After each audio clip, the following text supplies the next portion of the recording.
Na katika mpango huu Mzee Kitila nimeuangalia, nimeona kabisa sasa ni muda mwafaka wa kuitangaza bandari ya Kigoma kuwa ndio kitovu cha biashara kwa kanda ya Ziwa, kwa sababu sisi ndo tuko karibu na Kongo, na Kongo ndo nchi pekee yenye watu wengi katika ukanda wetu huu. Na Kongo, bahati nzuri, tumepata bahati, sio wana matumbo mazuri, wanakula kila kitu ambacho tunakitoa Tanzania tunakipeleka kule.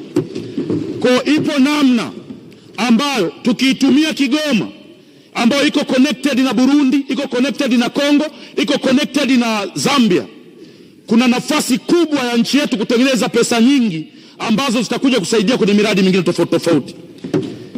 Lakini pia kuna bandari yetu ambayo sasa hivi iko inaboreshwa pale. Tunaomba sana mzee wangu Kitila waweke mitambo ya kisasa. Sasa hivi pale gari moja kushushwa mzigo, yani unaona wanahaha wale jamaa, utafikiri tu wanafanya kazi gani.